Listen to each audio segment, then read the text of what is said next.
رحمن رحمن ساعدني يا رحمن اشرح صدري قرآن. أعوذ بالله من الشيطان الرجيم. بسم الله الرحمن الرحيم. ليس البر أن تولوا وجوهكم قبل المشرق والمغرب ولكن البر من آمن بالله واليوم الآخر والملائكة والكتاب والنبيين وآتى المال على حبه ذوي القربى واليتامى والمساكين وابن السبيل والسائلين وفي الرقاب وأقام الصلاة وآتى الزكاة والموفون بعهدهم إذا عاهدوا والصابرين في البأساء والضراء وحين البأس أولئك الذين صدقوا وأولئك هم المتقون. صدق اللہ العظیم. سورہ بقرہ کی آیت نمبر 177 تلاوت کی ہے.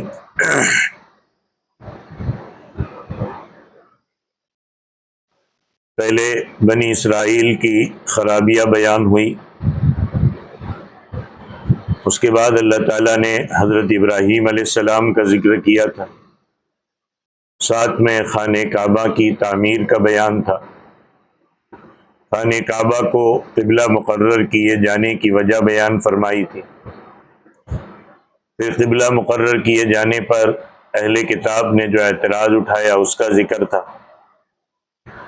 اس کے بعد اللہ تعالیٰ نے ملت ابراہیمی کے اہم ترین اصول بیان فرمائے جن پر ہر شخص کا کاربند ہونا ضروری ہے. ان میں اللہ کا ذکر، شکر، صبر اور شعائر اللہ کی تعظیم ہے. اس کے بعد اللہ تعالیٰ نے توحید کا ذکر فرمایا، مشرکین کا رد فرمایا، حلال اور حرام کا قانون بیان فرمایا، اور اس میں پہلے پوری انسانی نسل کو تلقین فرمائی، اور اس کے بعد ایمان والوں کو خاص طور پر حلال اور حرام کے قوانین اور حرام کی تفصیل بیان فرمائی. پھر اللہ جل جلالہ نے اس بات کا بھی تذکرہ کیا کہ اہل کتاب نے قبلے کو بدلے جانے کی سخت مخالفت کی کہ اللہ نے بیت المقدس سے بیت اللہ کی طرف رخ کرنے کا حکم کیوں دیا. یہ ساری باتیں پچھلے کئی اسباق کا خلاصہ ہے کہ اللہ تعالیٰ نے قرآن پاک کے ذریعے بتلا دی. اب جب کہ قبلہ بدلا گیا تو اہل کتاب نے قبلے کو بدلنے کے خلاف سخت پروپیگنڈا کیا. وہ یہ کہتے تھے کہ بیت المقدس کی طرف رخ کر کے نماز پڑھنا ہی اصل نیکی ہے، اور اگر اس طرف رخ نہ کیا جائے تو کوئی نیکی اللہ کے یہاں قبول نہیں ہوگی. ان کے مطابق جب مسلمانوں نے قبلہ بدل لیا تو ان کی ساری نیکیاں ضائع ہو گئی. اہل کتاب نے قبلے کو اس قدر اہمیت دی. اللہ تعالیٰ نے اس جگہ پر اہل کتاب کے اس گمان کی تردید فرمائی اور واضح کیا کہ قبلے کی طرف رخ کرنا کوئی بنیادی مسئلہ نہیں ہے کہ جس پر کوئی جھگڑا کھڑا کیا جائے، بلکہ یہ تو فروعی مسئلہ ہے جسے اہل کتاب ضرورت سے زیادہ اہمیت دے رہے. جب تک اللہ تعالیٰ کا حکم بیت المقدس کی طرف رخ کرنے کا تھا ہم ادھر کرتے رہے. جب اللہ نے پسند فرمایا تو رخ بیت اللہ شریف کی طرف ہو گیا. اس میں ایسے اچنبے کی کون سی بات ہے؟ اور یہیں سے جب میں آگے آیت کی تشریح کروں تو اس بات کو سمجھنے سے پہلے ہم یہ بھی سمجھ لیں کہ جب ہم بھی فروعی مسائل کو لے کر کے آپس میں جھگڑتے ہیں تو ایسے جھگڑتے ہیں کہ ہم ایمان اور کفر کا مسئلہ بنا دیتے ہیں.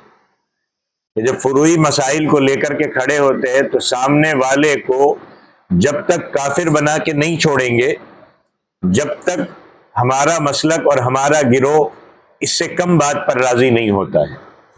تو اس بات کو بہت اچھے سے سمجھ میں اور ذہن میں اس بات کو بٹھا لے کہ اس آیت پاک سے اللہ تعالیٰ نے کس چیز کو واضح کیا ہے. اللہ فرماتے لیس البر ان تولوا وجوہکم قبل المشرق والمغرب، کہ نیکی صرف یہ نہیں ہے کہ مشرق یا مغرب کی طرف رخ کر لیا جائے.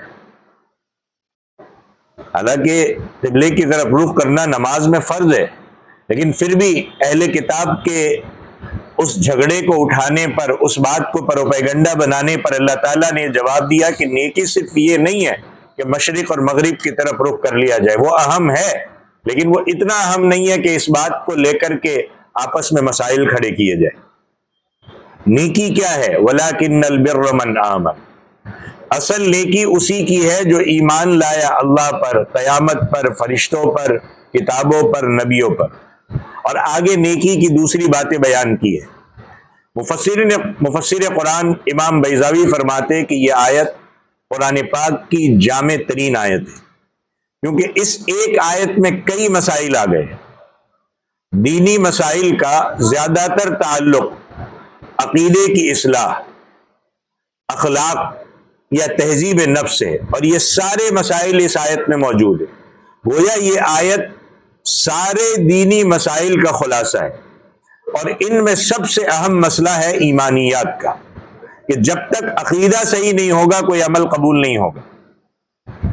آپ قبلے کے مسئلے کو لے کر تو کھڑے ہو گئے، چھوٹے چھوٹے مسائل کو لے کر تو کھڑے ہو گئے، لیکن آپ کے عقیدے میں، آپ کے ایمانیات میں مسئلے ہیں، تو جو اہم ہے اس پر تو دھیان نہیں دے رہے. یہود و نصارہ اور عرب کے جتنے مشرکین تھے، اور اس کے بعد بھی جتنے مشرکین ہیں، وہ صحیح عقیدے سے محروم ہیں، اور ان کا عقیدہ مشرکانہ ہونے کی بنا پر باطل ہے. لہذا یہ نیکی سے محروم ہے، مگر قبلے کے مسئلے پر جھگڑا کرتے، چھوٹے چھوٹے مسائل پر جھگڑے کھڑے کرتے. تو فرمایا کہ نیکی یہ ہے کہ من آمن باللہ، اللہ کی وحدانیت، اللہ کی ذات، اللہ کی صفات پر ایمان لانا یہ نیکی ہے. اب جس طرح اللہ کی ذات پر ایمان ضروری ہے، اسی طرح اللہ کی صفات کو ماننا بھی ضروری ہے.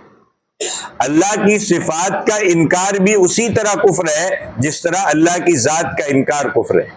ایک آدمی کہے کہ میں اللہ کو تو مانتا ہوں، لیکن جو اللہ کی صفات ہے وہ اللہ کے علاوہ دوسروں میں بھی مانتا ہوں، تو پھر ایمان نہیں بچے گا، اس کے بغیر مومن نہیں ہو سکتا. حدیث شریف میں آتا ہے کہ کوئی شخص احد پہاڑ کے برابر اللہ کی راہ میں سونا خرچ کرتا ہے، مگر تقدیر پر ایمان نہیں لاتا، اس کی اتنی بڑی خیرات بھی قبول نہیں ہے. بنیادی مسائل سب سے پہلے ہے، چھوٹے چھوٹے مسائل آگے پیچھے چل جائیں گے، لیکن جو بنیادی مسائل ہے اس پر توجہ دینے کی ضرورت ہے. تو فرمایا کہ پہلی چیز فرمائی کہ جو اللہ پر ایمان لے آئے. پھر فرمایا کہ نیکی اس شخص کی ہے جو ایمان لے آیا وبالیوم الآخر، آخرت کے دن پر، قیامت کے دن پر ایمان لانا یہ ایمان کا جز ہے، اس کے بغیر انسان مومن نہیں ہوگا. امام بیضاوی فرماتے ہیں کہ ایمان بالآخرت میں وہ ساری چیزیں آ جاتی ہے جن کا ذکر قرآن پاک میں موجود ہے، یا جنہیں حضور نبی کریم رؤوف الرحیم صلی اللہ علیہ وسلم نے بیان فرمایا ہے. کیا کیا چیزیں ہیں؟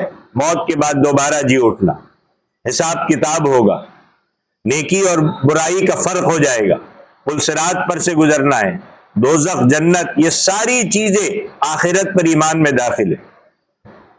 لہذا نیکی اس شخص کی ہے جو ان ساری چیزوں پر ایمان لے آیا.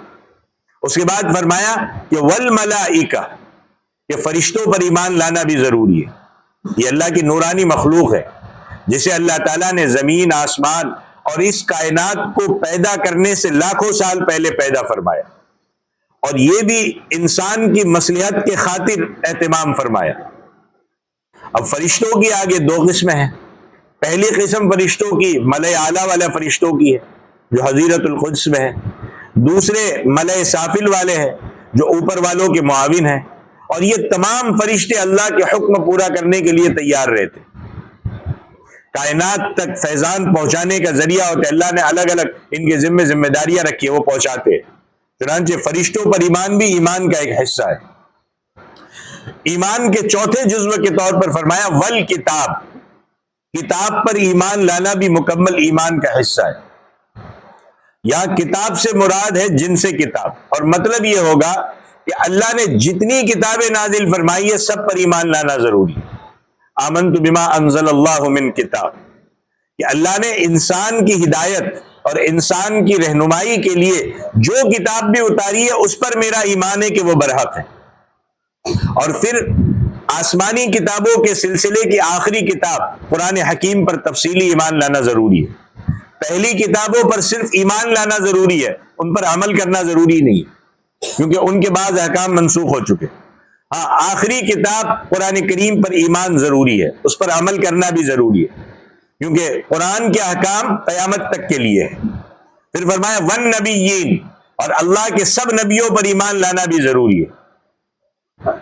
دیگر اور دوسرے ایمان کے جو اجزاء ہے اس کی طرح انبیاء پر ایمان لانا بھی ضروری ہے۔ حضرت آدم سے لے کر حضور خاتم النبیین صلی اللہ علیہ وسلم تک جتنے بھی رسول اور نبی آئے سب پر ایمان لانا ضروری ہے، اور اس لحاظ سے لا نفرق بین احد من رسلی، ہم کسی رسول میں فرق نہیں کرتے۔ تو ایمان کی تمام جزیات کا زبان سے اقرار کرنا، دل سے ماننا یہ ضروری ہے، اور ان میں سے کسی چیز کا انکار یا کسی چیز میں شک کرنا یہ گمراہی کے برابر ہے۔ اس کے بعد نیکی کے باقی اجزاء کا بیان ہے، جن کا تعلق تہذیب نفس سے ہے، یا مال کے ساتھ ہے، یا انسان کے بدن کے ساتھ ہے۔ کیا فرمایا؟ مال کے لحاظ سے نیکی یہ ہے کہ وآت المال علی حبی، کہ کوئی شخص مال کے ساتھ محبت ہونے کے باوجود اس مال کو خرچ کرے۔ انسان کی مال کے ساتھ محبت یہ ایک فطری چیز ہے۔ دوسری جگہ پر خود قرآن نے بیان فرمایا کہ وَإِنَّهُ لِحُبِّ الْخَيْرِ لَشَدِيدٌ، کہ انسان مال کی محبت میں سخت ہوتا ہے، مگر اس کے باوجود اگر مال خرچ کرتا ہے تو یہ نیکی کا کام ہے۔ اس سے کیا ہوتا ہے؟ انسانی ہمدردی، اجتماعیت کا سبق ملتا ہے۔ اور علی حبہ کا دوسرا مطلب یہ ہے کہ انسان اللہ کے ساتھ محبت کی بنا پر اللہ کو راضی کرنے کے لیے مال خرچ کرتا ہے، تو یہ بہت بڑی نیکی ہے۔ اب سوال ہی پیدا ہوتا ہے کہ مال کو کس جگہ خرچ کرنا ہے؟ تو فرمایا ذوی القربہ، اپنے رشتہ داروں پر خرچ کرنا ہے۔ اللہ کے راستے میں خرچ کرنے کی یہ پہلی مد ہے۔ کون سی؟ رشتہ داروں پر خرچ کرنا۔ اپنے عزیزوں پر خرچ کرنے پر دوہرا اجر ملتا ہے۔ ایک اجر رشتہ داری کا ملتا ہے، دوسرا ملتا ہے صدقے کا۔ اور رشتہ دار اگرچہ دشمنی کیوں نہ ہو، اگر وہ مستحق ہے تو اس پر خرچ کرنا اجر و ثواب کا سبب ہے۔ خرچ کرنے کی دوسری مد اس کے متعلق فرمایا والیتامی والمساکین، یتیموں اور مسکینوں کی حاجت پوری کرنا یہ بھی نیکی ہے۔ نابالغی کی حالت میں ہے، باپ کا انتقال ہو گیا، کمانے والا کوئی نہیں رہا، یتیم ہو گیا، اس کی سرپرستی ضروری ہے، اور یہ پوری امت کی ذمہ داری ہے، اس پر مال خرچ کرنا چاہیے۔ اور مسکین وہ ہے جو محنت مزدوری کرتا ہے، یہ نہیں جو پیشاور گداگر، جنہوں نے صرف عادت بنا لی ہے کہ ایک ریڈیو چپکایا، ایک آگے کھڑا رہا، ایک پیچھے کھڑا رہا، ایک چادر لی، وہ مسکین نہیں ہے، وہ فقیر نہیں ہے۔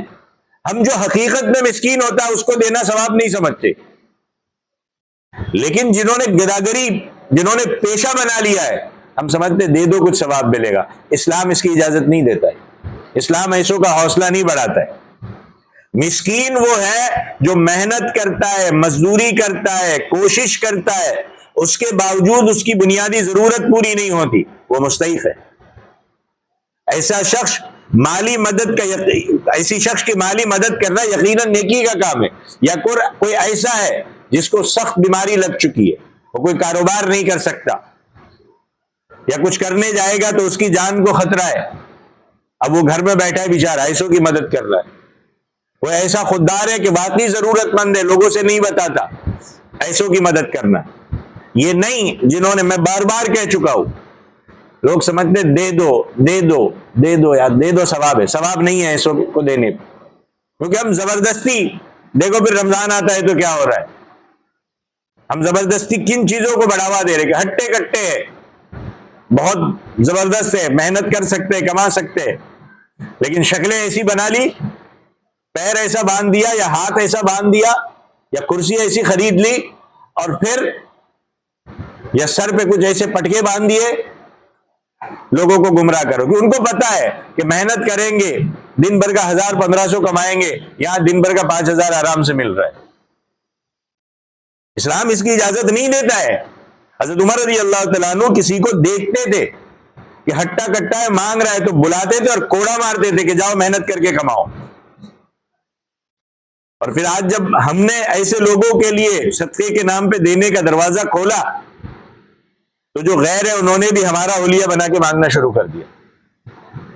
اس لیے ایسوں کو بالکل نہیں دینا چاہیے. میں آپ کو بار بار کہہ چکا, اس سے پہلے شاید میں 15-20 بار کہہ چکا ہوں, ایسوں کا بالکل حوصلہ نہیں بڑھانا چاہیے. جو ضرورت مند ہے ان تک پہنچاؤ. پھر آگے فرمایا وابن السبیل, اور وہ مسافر بھی مدد کا مستحق ہے جو دوران سفر محتاج ہو جائے. مالدار ہے, سفر میں چلا گیا, دوران سفر چوری ہو گئی یا کوئی حادثہ پیش ہو گیا, راستے کا سامان پیسہ وغیرہ ختم ہو گیا, کسی تکلیف میں مبتلا ہو گیا, تو ایسے شخص پر خرچ کرنا بھی نیکی ہے. خرچ کرنے والا ثواب کا مستحق ہوگا. فرمایا والسائلین, محتاج بھی ضرورت کا مستحق ہے, ان پر مال خرچ کرنا بھی نیکی کا کام ہے. سائل کا لفظی معنی مانگنے والے کے, مگر اس سے مراد ہے محتاج, کیونکہ سوال برائے سوال صحیح نہیں ہے کہ بھائی بس مانگو تاکہ پیسہ آئے, یہ صحیح نہیں ہے. جب تک کہ سائل اور مانگنے والا واقعی مستحق نہ ہو, بلا ضرورت سوال کرنے سے منع فرمایا گیا ہے اور پیشہ ورانہ گداگری کو حرام ٹھہرایا گیا ہے. اسلام میں جس نے فقیری مانگنے کا پیشہ اختیار کرا دیا حرام ہے. شرعی مانگنے والا وہ ہے جو ہر لحاظ سے محتاج ہو, اس کے لیے سوال کرنے کے بغیر کوئی چارے کار نہ ہو, ایسے شخص کو سوال کرنا جائز ہوگا اور اس سوال کو پورا کرنا نیکی کا کام ہوگا. ایسا نہیں کہ ہر کوئی آیا. اسی طریقے سے خرچ کرنے کی ایک اور مد ہے وفر رقاب, گردنوں کو آزاد کرنا. اس کا عمومی مفہوم غلاموں کی آزادی ہے, غلام خرید کر آزاد کر دیا یا کسی مکاتب کے ذریعے مکاتبت ادا کر کے اسے آزادی دلائی. اس کی ایک صورت یہ بھی ہے کہ کسی مخروص کا قرض معاف کر کے یا اس کا قرض ادا کر کے اس کی گردن چھڑائی جائے, پتہ چلے کہ بھائی قرض میں ہے, اس کے لیے آپ نے خرچ کیا. کوئی جیلوں میں بند ہے, ان کے لیے آپ نے خرچ کیا. اس آیت پاک کے مطابق ایسا کرنا بھی نیکی ہے اور ثواب کا سبب ہے. تو فرمایا کہ نیکی صرف مشرق یا مغرب کی طرف منہ کر لینا نہیں ہے, ہم ان جھگڑوں میں پڑے. اصل نیکی ایمان اور اللہ کے راستے میں خرچ کرنا ہے. پھر فرمایا کہ نیکی اس شخص کی ہے جس نے اقام الصلاۃ وآت الزکاۃ, نماز قائم کی, زکوٰۃ ادا کی. نماز کے ذریعے سے انسان کا تعلق اللہ کے ساتھ درست ہوتا ہے. گویا کامیابی کا اہم ترین ذریعہ نماز ہے, جو بدنی عبادت ہے, بہت بڑی نیکی ہے. اور زکوٰۃ مالی عبادت ہے, یہ فرائض میں شامل ہے. حضور صلی اللہ علیہ وسلم کا ارشاد ہے کہ ان فی المال حقا سوی الزکاۃ, کہ مال میں زکوٰۃ کے علاوہ بھی حق ہے. صرف زکوٰۃ ادا کرنے سے مال کا مکمل حق ادا نہیں ہوتا, یہ تو فرض ہے. صاحب نصاب ہر سال ادا کرتا ہے. جب کوئی شخص نصاب کو نہیں پہنچتا تو زکوٰۃ فرض نہیں ہوتی. البتہ پورے سال کے دوسرے حقوق باقی رہتے. کیسے؟ کوئی ضرورت مند آیا, اب آج کل دیکھو ہر کوئی آتا ہے, آپ کی ضرورت سامنے رکھو, سال بھر میں کبھی بھی, رمضان کو چھوڑ دیجئے, بولے مولانا زکوٰۃ چلے گی کیا؟ ہر جگہ زکوٰۃ چلے گی. ہاں بھائی چلے, اب ہم نے تو زکوٰۃ ادا کر دی, ہمارے پاس ہے نہیں, اب ختم ہو گیا. بھائی 2.5% آپ نے زکوٰۃ ادا کی, 97.5% آپ کے پاس ہے, اس میں سے کچھ خرچ کر دو. اللہ نے مال دیا, اللہ نے نہیں کہا کہ 50% خرچ کر دو زکوٰۃ میں. اللہ نے آدھے سے زیادہ مال نہیں مانگا, اللہ نے 2.5% مانگا ہے. 97.5% ہمارے پاس ہے, اس 97.5% میں خرچ کرو. ہر جگہ ہم یہ دیکھیں گے کہ زکوٰۃ چلے گی نہیں چلے. بھائی مال میں زکوٰۃ کے علاوہ بھی حق ہے. اور یہاں تک قرآن نے کہا ہے وفی اموالہم حق للسائل والمحروم, ان کے مالوں میں سائل اور محتاج کا بھی حق ہے, اس میں اہل و عیال اور رشتہ داروں کا بھی حق ہے, والدین کا بھی حق ہے. اور یہاں اللہ تعالیٰ نے نماز اور زکوٰۃ کو اکٹھا بیان فرمایا ہے. بھائی ہم 2.5% اگر زکوٰۃ میں دے سکتے ہیں تو ہمارے پاس 97.5% بچا ہے نا. اس میں سے 5% سال بھر خرچ کر دو, 90% پھر بھی بچا ہے. بیچ میں کتنے ضرورت مند آئیں گے, کوئی بیمار آئے گا, کوئی اور ضرورت مند آئے گا, کتنے آئیں گے, ان پر خرچ کر دو. تو اللہ نے نماز اور زکوٰۃ کو اکٹھا بیان فرمایا. ایک ہے بدنی عبادت, دوسری ہے مالی عبادت. اور اللہ نے قرآن پاک میں تقریباً 32 یا 33 مرتبہ اقیم الصلاۃ وآتوا الزکاۃ اکٹھا ذکر فرمایا ہے. نماز قائم کرو، زکوٰۃ ادا کرو. اور یہ اتنے اہم فرائض ہے کہ جن کے ذریعے ایک طرف نماز کے ذریعے اللہ سے تعلق قائم ہوتا ہے، دوسری طرف مال خرچ کر کے خدا کی مخلوق کے ساتھ تعلق جڑ رہا ہے. لہذا ان دونوں باتوں کو نیکی میں شامل فرمایا کہ نیکی اس شخص کی ہے جو نماز پڑھتا ہے، زکوٰۃ ادا کرتا ہے. نیکی کی ایک اور قسم والموفون بعہدہم اذا عاہدوا، کہ نیکی ان لوگوں کی ہے کہ جب وہ وعدہ کرتے ہیں تو پورا کرتے ہیں. وعدہ پورا کرنا اچھے اخلاق، اچھی معاشرت کا ایک بنیادی اصول ہے. اللہ نے دوسری جگہ پر فرمایا کہ اوفوا بالعقود، اپنے وعدوں کو پورا کیا کرو. اسی طرح ترہیب کے انداز میں اللہ نے فرمایا اوفوا بالعہد، لوگوں اپنے وعدے کا پاس کیا کرو. ان العہد کان مسئولا، قیامت کے دن اس کے بارے میں پوچھا جائے گا. اب وعدہ آپ چاہے اللہ سے کرو یا اس کی مخلوق سے کرو، اس کو پورا کرنا ضروری ہے. جب کوئی شخص کلمہ طیبہ پڑھ لیتا ہے، لا الہ الا اللہ پڑھ لیتا ہے، تو اللہ سے وعدہ کرتا ہے. کیا وعدہ کرتا ہے؟ کہ اللہ تیرے احکام کو پورا کروں گا. مگر جب اس وعدے کو پورا نہیں کرتا تو اس میں نفاق کی علامت پائی جاتی. اسی طرح کسی مخلوق سے وعدہ کرتا ہے اور پھر وعدہ خلافی کرتا ہے، یہ بھی نفاق کی علامت ہے. اب آپ ہم دونوں کی طرف سے ہم ذرا غور کریں کہ اللہ کی طرف ہم نے کیے ہوئے وعدے کو ہم پورا کرتے ہیں، اور آج تو 95% ایسے لوگ ہیں جو وعدے کے مطابق نہیں چلتے. وعدہ کریں گے کچھ اور، کبھی ٹالنے کے لیے وعدہ کر لیتے. اس لیے اللہ نے فرمایا کہ نیکی ان لوگوں کی ہے جو اپنے وعدوں کو پورا کرتے. اس کے بعد فرمایا کہ نیکی میں وہ لوگ بھی شامل ہیں والصابرین فی البأساء والضراء، جو سختی اور تکلیف میں صبر کرتے. دو لفظ ہے یہاں پہ، ایک ہے بأسا، ایک ہے ضرہ. بأسا اس تکلیف کو کہتے ہیں جو انسان پر باہر سے آئے، مثلا کوئی مالی یا جانی نقصان ہو جائے، زلزلہ یا طوفان آ جائے، کوئی ظالم بادشاہ مسلط ہو جائے، باطل طاقتیں مسلط ہو جائے. اور ذرہ وہ تکلیف ہے جو انسانی جسم کے اندر پیدا ہو، بیمار ہو گیا، پھوڑا نکلا، جسم کے کسی حصے میں درد ہونے لگا وغیرہ، یا کوئی بھی اندرونی تکلیف. تو فرمایا کہ نیکی ان لوگوں کی ہے جو اندرونی اور باہری پریشانی میں مبتلا ہو کر صبر کرتے. وحین الباس، اور وہ لوگ بھی نیکی والے ہیں کہ میدان جہاد میں پہنچنے والی تکلیف کو بخوشی برداشت کرتے، حتیٰ کہ اپنی جان تک بازی لگا دیتے، مگر صبر کا دامن ہاتھ سے نہیں چھوڑتے. تو صبر کی یہ 3 الگ الگ صورتیں بیان کی ہے. اور صبر ویسے بھی ہمارے دین کا بنیادی اصول ہے. ابھی کچھ اسباق پہلے کیا گزرا؟ استعینوا بالصبر والصلاۃ، کہ نماز اور صبر کے ذریعے سے کیا حاصل کرو؟ مدد حاصل کرو. تو یہاں پر صبر کا بیان بھی آ گیا. اب یہ سارے اوصاف نیکی کے اللہ نے ذکر کیے اور فرمایا کہ جن میں یہ اوصاف پائے جائے نیکی ان لوگوں کی ہے. ادھر ادھر چھوٹی کے باتوں میں جھگڑنے میں نیکی نہیں ہے، وہ اصل نہیں ہے. اولئک الذین صدقوا، اللہ نے فرمایا یہی سچے لوگ ہیں. اب ہم اپنے آپ کو اس پر جانچ لیں، ہم کن باتوں میں پڑے ہوئے اور ہمیں کیا کرنا تھا. فرمایا یہی سچے لوگ ہیں، یہی ایمان کی دولت سے مالا مال ہے، یہی راہ خدا میں خرچ کرتے، نماز قائم کرتے، زکوٰۃ ادا کرتے، وعدہ پورا کرتے، صبر کا دامن نہیں چھوڑتے. فرمایا اصل نیکی کا کام تو یہ ہے. مگر یہود و نصارہ نے قبلے کے مسئلے کو جھگڑے کا سبب بنا رکھا ہے اور آج تک ہے. اصل نیکی کے کام کرنے والے ہی کامیاب ہے. ان کی نیکی کی وجہ سے ان کے بیگانے بھی اپنے بن جائیں گے. اور اگر ان کا عقیدہ صحیح نہیں ہے، مال کی محبت میں مبتلا ہے، حلال اور حرام کا فرق نہیں ہے، تو وہ سچے کیسے ہو سکتے؟ رشوت اور سود خور سچا کیسے ہو سکتا ہے؟ وہ تو انکم کے ذرائع میں بھی حلال اور حرام کی فرق نہیں کرتا، رشتہ داروں، محتاجوں، غریبوں کے حقوق ادا نہیں کرتا، وہ نیکی کے راستے پر نہیں چلتا. تو ایک چیز تو یہ فرمائی کہ یہی سچے لوگ ہیں، وَأُولَئِكَ هُمُ الْمُتَّقُونَ، اور یہی متقی لوگ ہیں جو کفر اور شرک سے پاک ہے، جو گناہوں سے بچتے ہیں.